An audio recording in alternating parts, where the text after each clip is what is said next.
Hello.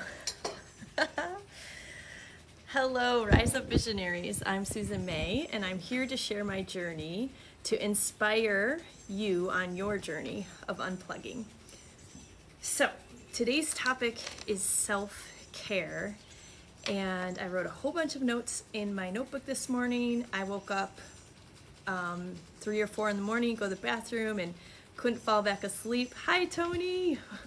Thank you for being here. Woke up and had a whole bunch of thoughts swirling in my head because I knew this is what I wanted to talk about today. So this happens to me a lot lately. I wake up, I can't go back to sleep. And then on top of that, my son woke me up before 6 a.m. And so I am a little tired this morning, but I think that is the perfect time to talk about self-care, to be honest. And right before I jumped on here, I kind of had a huge epiphany about this term self-care. So I'm going to get into that in a minute. I shared, an image I created of this idea of self-care, and I think it's, as my friend Sarah Reimold said in my Gather and Get Moving group, she mentioned that she thinks it's a loaded term, and that often it gets turned into like a consumerist thing, like that we're marketed to, like you should take care of yourself, so come buy our stuff or buy our services. And I absolutely agree with her on that. I also think that many people often look at it in a very shallow way, like, just doing little things for yourself, where for me, it's more about a deeper level of commitment to your health, which my friend Vicky brought up with a really great meme from a doctor that I love, Dr. Melissa Sell. So what I realized, oh, Tony, I see your comment. I saw her comment and feel the same. Okay, let's go back to the beginning. First of all, the people who need the most self-care, they need it the most because their cup is running empty, their batteries are losing their charge, right?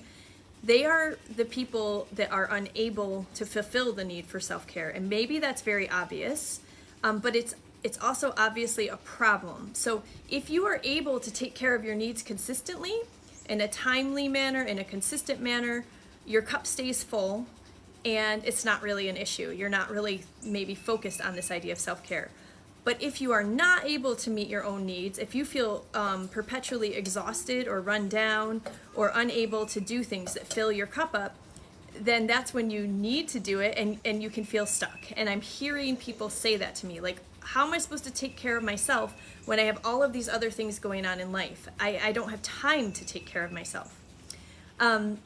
So I think this is especially true of mothers of young children, parents generally, because parents are doing very time-intensive work as I feed my son mac and cheese here, and also just caregivers, caregivers generally. And so the epiphany I had today, and I think that this is going to speak to ideas that I have spoke with Elliot Fried about relationships, and he talks often about how we can't go off into the woods on our own and survive on our own. We are social creatures, and I think the problem with the word or term self-care is that word self. We can't take care of ourselves all by ourselves, and we also are unable to fill those needs if we aren't supported by outside sources. And so I think that is really the issue.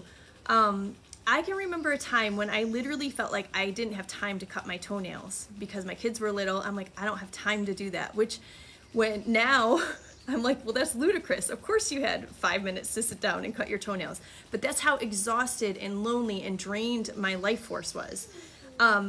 So yes, I was even bordering on, I thought I had baby blues for a while. I was bordering on depressed, and a lot of moms struggle this with when they have young children. So our societal structure has made it very difficult for many people to feel like they can feel their needs consistently. We mostly live with nuclear families right now. There's a lot of single parents out in the world. We have long work days. There's just a lot of things working against us for us to be truly healthy at the individual level, which I think that's where that word self comes from. It comes from individual, okay? Add into that homeschooling families and it's like a whole nother level of how do I meet my needs when I am like taking on this role of homeschooling my children. So I've learned a lot of lessons over the years, and I think for parents of babies and littles, many of us have been drawn to attachment parenting, which is very intense. We believe in meeting our baby's needs. So how do we meet our baby's needs and meet our own needs? And the truth is, it's very difficult. It's not an easy thing to do. There will be days and weeks and months and even years that are very tiring, but you will also have good days. And the ideal that we're striving for is that that we can fill our own cup without taking away from someone else. In this case, our babies. That's the ideal. The only way that can happen is if young mothers or mothers of babies and children are supported. And the truth is that our society does not support moms the way they need to be supported. An example of a time in my life when I was supported is after my third was born, Carter. My midwife pretty much strongly recommended that I have bed rest for 2 weeks. And so that was one of the most beautiful 2 weeks in my life. I told my mom it was the best 2 weeks of my life. And when the midwife said that to me, when she said, this is what I recommend, I was able then to say, hey, my midwife says I need 2 weeks of bed rest. Hey, buddy. And so my mom supported me, and we didn't do this with the first two because we weren't in that headspace. We hadn't made that shift mentally, like that's what you do, or that my mom came and helped, but it wasn't the same. So this is an example of a time when I was supported for 2 weeks, and it was amazing, and I was able to sleep and rest, and my mom took care of my big kids, and she helped cook. And okay, so this is getting kind of long, and I want to dig into this idea more because I think there's so much here. But some of the lessons that I have learned over the years, sorry, I'm going out to be with Carter here, are how to meet my needs creatively, how to get better at prioritizing. I've learned the lesson that everything passes, all things pass with time. So when you're in the middle of one of those times, those are our neighbor's dogs, you get to hear it all today. When you're in one of the middle of those times where you feel like you can't meet your needs, you need to have some good mantras and beliefs in place so that you can get through those times. I've learned that I'm not really good at asking for help. I wrote that down this morning, and then you know what I did? I asked for help 3 times from my big kids and my husband. And so lots of times what we need to do is identify areas of weakness, and then when we do, we're like, oh, I can do that thing. Another big lesson I've learned is that almost always our needs overlap. And what do I mean by that? I mean, that's part of being creative and meeting each other's needs. I need exercise. Well, I can take my baby for a walk or my dog for a walk. I need to eat good food. Well, if I'm preparing a really good, healthy meal for my kids, I can do it for myself too.